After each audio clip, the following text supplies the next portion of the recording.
A very good afternoon and welcome to UBC Lunchtime News today on the 28th of October 2023.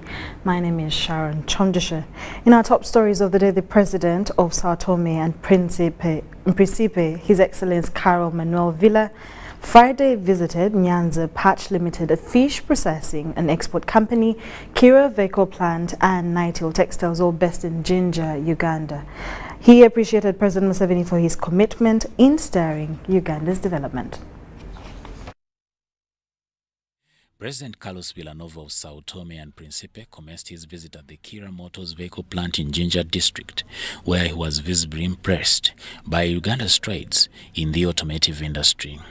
The Kira Motors Corporation Chief Executive Officer Paul Isaac Musasizi, together with other officials, welcomed the visiting president at the plant and informed him that the facility was established to champion the development of Uganda's domestic automotive value chain for job and wealth creation through technology transfer, supply chain localization, and contract manufacturing.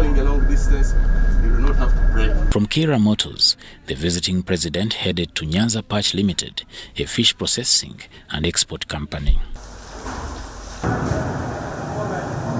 While at Nyanza, the plant's managing director Shaul Hamid informed His Excellency Villanova that their plant is one of the first fish processing plants in Uganda. Nyanza Patch sources its catch from Lake Victoria, processing about 20 tons of fish a day and a monthly total of 200 tons of finished products.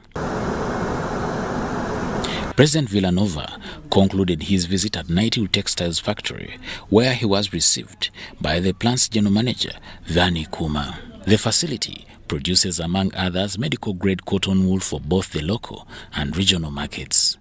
Concluding his visit, His Excellency Villanova revealed that he was delighted to visit all the plants in Jinja and hailed President Yoweri Kaguta Museveni for these initiatives, saying they will go a long way in steering development.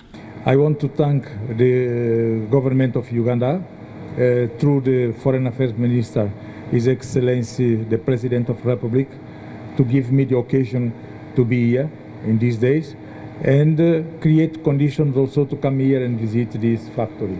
So thank you very much, all of you. After the tour, His Excellency Villanova left Uganda and he was seen off at Entebbe International Airport by the Foreign Affairs Minister, General Jeje Odong.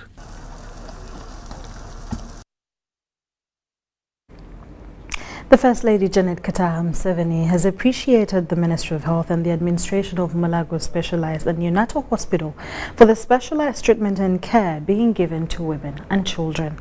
After being taken on a guided tour of the hospital, Mrs. Museveni said people should not go to places looking for specialized services because the Women's Hospital has the services for human life.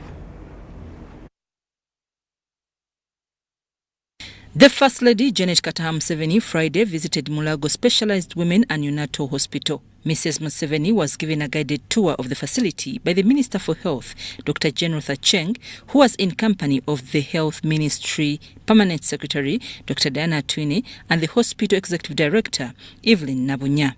Among the places she visited was the Neonatal Intensive Unit. We get a CT scan, and in future we will live with your assistance to get the MRI to help increase the diagnostic. It's even safer for the mothers and for the babies. We do have ultrasound in this place. This is The First Lady expressed pride and confidence in Uganda, saying the country has been rebuilt and provides excellent services. We don't have to continue to run to go places to look for services that support life and support health, that those services are now here at Mulago. I only thank God and thank you immensely that you have trained personnel, you have qualified doctors, and we have equipment in here that can check the needs of life for people, and I am so grateful for having come today. Mulago Specialized Women and Neonatal Hospital provides a wide range of specialized services that include maternal-fetal medicine and neonatal intensive care services. The Minister for Health, Dr. General Cheng, says the country has witnessed remarkable decline in maternal mortality rates and neonatal mortality over the years. Reduction in maternal mortality rate from 336 per 100,000 live births in 2016 to 189 per 100,000 live births in 2022 is a proof to the effectiveness of the initiatives undertaken here.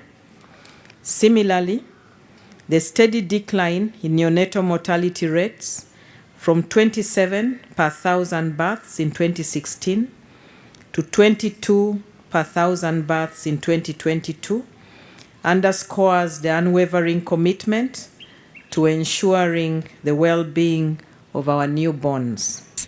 According to officials from the Ministry of Health, the Women Hospital is the cheapest, with rates not commensurating to the services given. However, there are some challenges.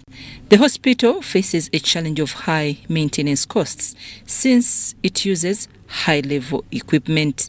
The hospital executive director has, however, revealed that the center is to soon establish a vitro fertilization unit that will cater for couples with conceiving difficulties. Operations are carried out in the theater, like you saw, including laparoscopic surgery, which is keyhole surgery.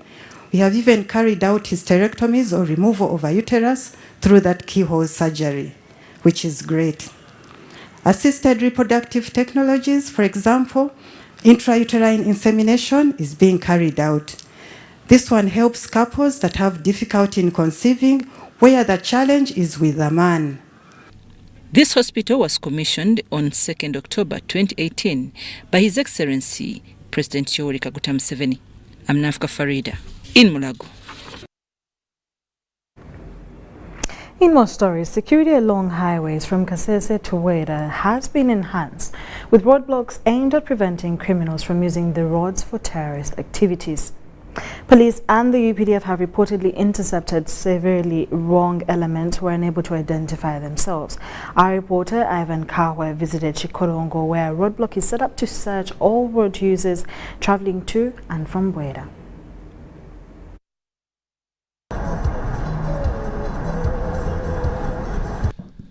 A number of roadblocks have been erected along Kasese-Bwera Road, and every person plying the route is subjected to a thorough vehicle checkup. And all passengers, whether in the bus or taxi or even private vehicles, you are required to produce your national ID. And once there is suspicion, even if you present your national ID, you're more likely to be arrested. Now, this has been the situation ever since tragedies of losing lives were recorded in the Queen Elizabeth and also Mpondwe. I am told that at this specific Chikorongo roadblock, a number of alleged rebels have been intercepted and some exhibits recovered, including improvised explosive devices and even the powder used in the manufacturing of these IEDs. Sasa kitu chingine ako roadblock huko mbele. Sasa ukiwa unaendesha watu mnaenda huko, tuambie wamekucheck, wanakuomba nini, unatembeanga na vitambulisho vyako? Kwa roadblock. Kwa roadblock lazima wanayo, kama unabeba mtu mwenye hajulikane, lazima kwa namna wameona nani pichipichi nasimama kwa roadblock, wanamuuliza vitambulisho vyake kama ID, lazima anaonesha. Anapoonesha wanasema tuondoke. Hivyo. The recent attack, you can look at it. The army had an ambush 300 meters away from where they burnt the truck, which implies they already knew. Somehow they had intelligence. Because there are so many, I still suspect there are some collaborators within the population. They may not be necessarily from Kasese, but there can be some people who are staying in Kasese, and you know, Ugandans, anyone is free to stay anyway. You cannot say, Kawa, why are you here? No, you have come here to, as a journalist, you're doing your business, but you can also be doing business for the what? For the enemy. So that is the biggest problem that I need to bring out. So that we don't keep blaming the army. We are dealing with guys who have been trained to do some work. So with the technology, we have now to use other tactics. The LOCs must be vigilant, They must ensure they have telephone numbers of all the commanders and intelligence officers of the army, and they must ensure that they move around their areas of jurisdiction to see whether they are suspicious people. All those are things now we need to revive, and then we re-energize. It is up to God what he will do to those people who keep taking away people's lives. Some of them even claiming to be believers. But that is terribly questionable. You can't be a believer and be a killer at the same time. So for now, the situation on the side of security is a little bit tough. There is an inconvenience, but this is a time where the members of the public really need to work with the security agencies to ensure that at least everyone is safe in all their operations and journeys. Ivan Kawa is my name, and I am currently in Kasese district.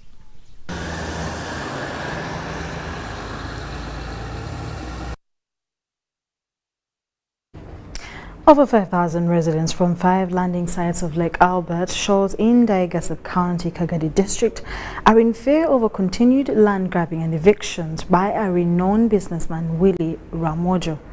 The residents, led by their Member of Parliament, Barnabas Tinkasimile, during a meeting with the Parliamentary Committee on Physical Infrastructure, threatened to petition Parliament if their concerns are not addressed.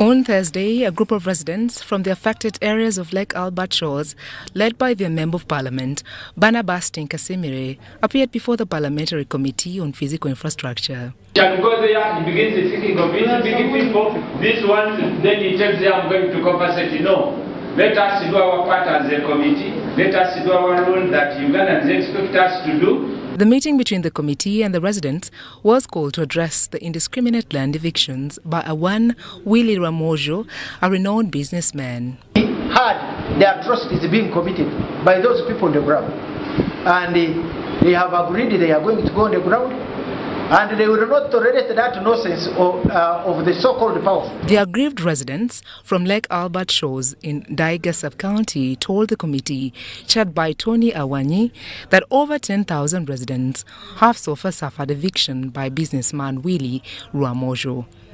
Willie Ramojo alone took ownership of about 12 square miles of land on Lake Albert with help of some Kagadi leaders. In the heat of political campaign, he agreed with them that he was going to give them some money. And instead of them waiting for the president of the money they agreed such that he pays them, some of them started selling these land titles. They sold them to rich people, powerful people like Ramojo. The affected residents are from the landing sites of Kamina, Kabukanga, Revigongoro, Chitebere and Ndaiga. The victims also accused some people in some security agencies for aiding the businessman to torture and shooting of some residents. The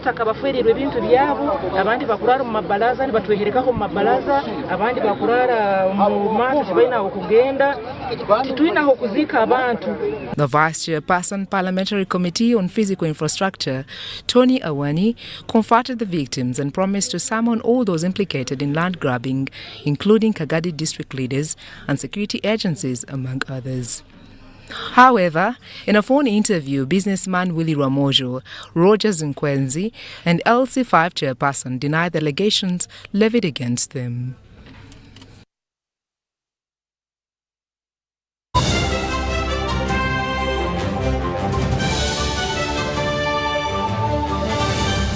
Pay or shop with MTN Momo and get cashback every week. It's free of charge. Wano nno tuli bukoto era lero wetugenda ogaba pichipichi yaffe eri omwanguzi waffe wano wetuze. I'm so excited and I'm sure even all the people, all the staff at Kwaliwath are all excited. We thank you very, very much. Myaka 25 nga MTN ewereza naye nga buli week tugaba pichipichi 5. Very, very excited. I'm excited about MTN giving back to its customers. I'm really grateful. Thank you so much, MTN. The fact that we have won really shows that people like Mama. Their services are really nice. MTN, your services are okay. The network is good. We are satisfied. Chikola sense ne? Use the Momo app or dial *165*3#. Juko. Yo. What you go? Check the shopping, man. What's your secret? Haven't you heard of the parish development model PDM? Yes, I did, but I thought it was just a talk. No, Sebatia. It is real. I and a few friends together formed a circle, accessed money from the PDM, invested in a poultry project, and now things are moving.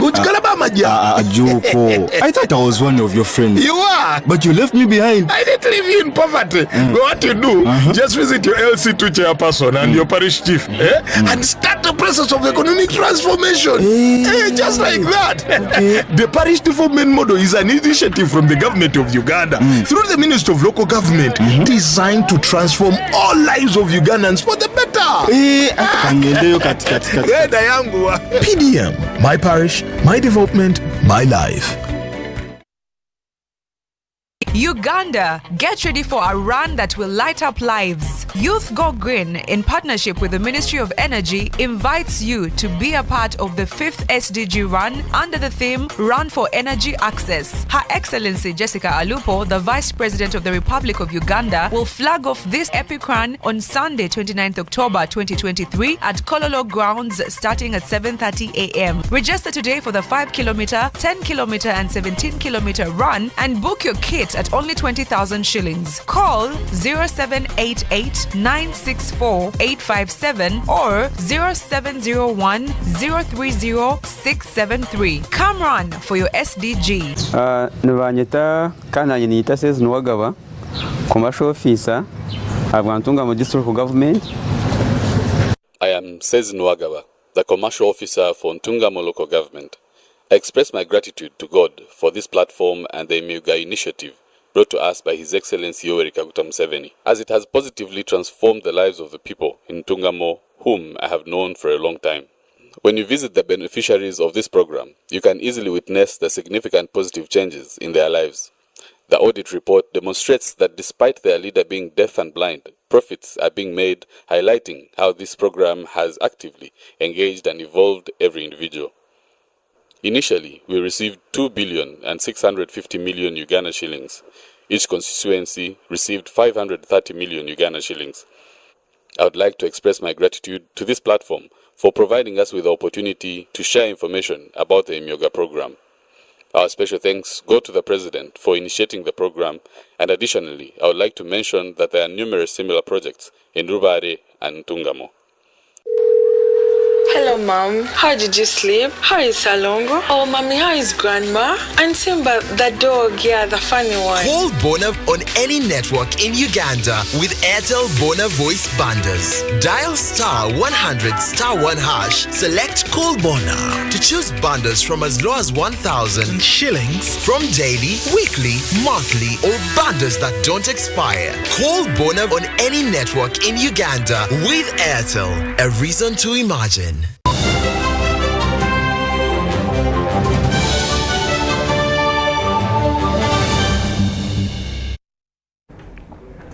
Welcome back from that short commercial break. In our business stories, over 1,596 beneficiaries from the parish development model in Mityana district have already received their money during their financial year 2022-2023. This was disclosed during the budget consultative meeting for Mityana municipality, where different stakeholders were involved to prepare financial year 2024-2025. The parish development model was started with an aim of increasing household incomes and to improve quality of life. In Mityana municipality, over 1,596 beneficiaries have so far received the money from the fund dispersed to the district to cater for PDM for financial year 2022-23, with each beneficiary receiving at least 1 million shillings. During the budget consultative meeting for Mityana municipality, where different stakeholders were involved to prepare financial year 2024-25, it was disclosed that Mityana is so far performing well in PDM. In the budget workshop, challenges affecting service delivery in Mityana municipality were discussed and measures for improvement agreed on. Abamazi tukole tutya tatulina amazi wano empange wange gyempa kilometers nnya kutuuka okuva mu tawuni paka Mpanga tewaliyo mazzi. Amazzi ganaggwayo ddi mu byalo 14 mu Mityana municipality. Mityana Municipal Mayor informed the gathering about a number of projects worked on in financial year 2023, including renovation of government schools, roads and garbage collection in town. Then we're also looking forward to paving the Mityana tax park. And here, I want to appeal to the central government that for now 3 years, we are not getting any revenues from the transport business of taxis, and yet those monies, the responsibility of collecting it was transferred from local government to the center through URA. We expect to plant trees along the streets as well as some other types of grass with the aim of improving on the environment. Mayor Lukongo Mukamwe also highlighted their efforts towards making a greener Mityana, where they have planted a number of trees and flowers for environmental conservation. For the coming financial year 2024-25, Mityana municipality expects to improve on service delivery, especially in health, education, street lighting, garbage collection, greening the town and environmental protection. Public to join us in all our endeavors, especially when it comes to development. As stakeholders, this is our town. Mityana as a growing town, we have a number of opportunities. We are next to Lake Wamala. We have gotten a number of investors coming in. Mityana municipality received 1.6 billion for PDM program as revolving fund, out of which 1.5 billion has already been dispersed to 1,596 beneficiaries.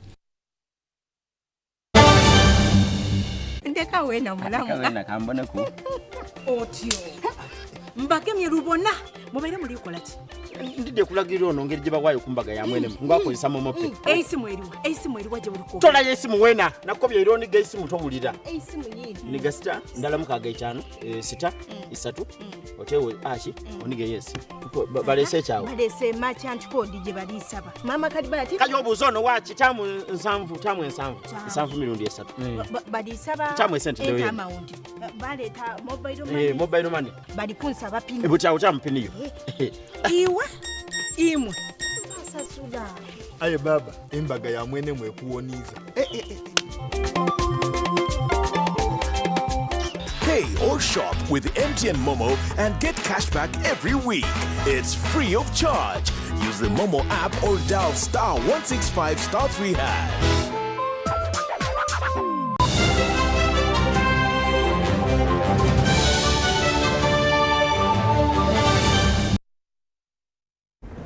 Still watching UBC Lunchtime News, and from the international scene, the European Union called for pauses in the war between Israel and Hamas to allow aid into the Gaza Strip following the summit in Brussels. Take a look. Pro-Palestinian demonstrations were held Thursday outside the two-day European Union summit in Brussels. Across Europe, both pro-Palestinian and pro-Israeli protesters have demanded stronger support from the EU. Europe has backed Israel to defend itself in line with international law following the October 7th cross-border attack by Hamas militants. But the conflict has exposed internal divisions in the bloc as the Palestinian death toll continues to grow. After several hours of talks, the leaders agreed on a statement calling for more aid to be let into the Gaza Strip, including pauses in the fighting. The aid needs to reach Gaza unhindered and quickly. The wording of the statement is seen as significant, says analyst Ian Bond. They seem to have spent a long time arguing about whether there should be a pause for humanitarian purposes or pauses. A lot of people apparently thought that the former sounded a bit too close to a ceasefire, which they didn't want to call for. The EU called for renewed focus on a two-state solution to the Middle East conflict. We also decided to affirm the European Union's wish to support the principle of an international peace conference, which should be able to take place soon. bientôt. Israel's bombardment of Hamas targets is continuing, and the EU statement is unlikely to have a big impact, says Bond. The reality in any case is that the EU's influence over Israel in particular has been quite limited for quite a long time. The European Union also discussed a further 4-year, $53 billion support package for Ukraine as it fights Russia's invasion, but final agreement is not expected until December. Hungarian Prime Minister Viktor Orban, a long-time critic of Western assistance to Ukraine, and Slovakia's newly elected Prime Minister Robert Fico raised concerns, but did not reject the aid package outright. If we don't stop Putin in Ukraine, he won't stop there. So it is a threat to all of us. Most EU states strongly support the continuation of military and financial assistance to Kyiv, says analyst Ian Bond. And supportive of Ukraine's ambitions to become a member of the European Union and to start accession negotiations probably in the new year. Meanwhile, Serbia's president held meetings with EU leaders on the sidelines of the summit, as Brussels also attempts to de-escalate tensions between Serbia and Kosovo. Henry Ridgewell, VOA News, London. Thank you. The United States has put forward a UN Security Council resolution addressing the crisis in the Middle East precipitated by Hamas's attack against Israel on October the 7th. Take a look.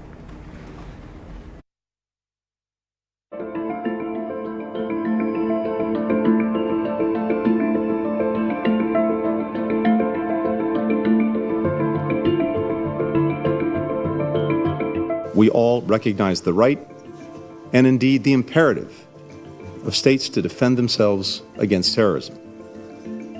That's why we must unequivocally condemn Hamas's barbaric terrorist attack against Israel. We all agree on the vital need to protect civilians. Palestinian civilians must be protected. That means Hamas must cease using them as human shields. Israel must take all possible precautions to avoid harm to civilians. We're all determined to prevent this conflict from spreading. The United States does not seek conflict with Iran. But if Iran or its proxies attack U.S. personnel anywhere, make no mistake, we will defend our people, we will defend our security, swiftly and decisively.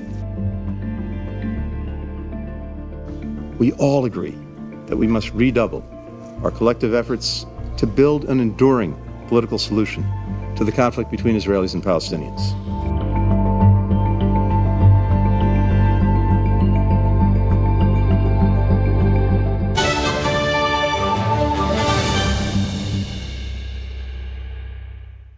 For now, thank you so much for watching UBC Lunchtime News with me, Sharon Kyomugisha. Stay tuned for more programming coming.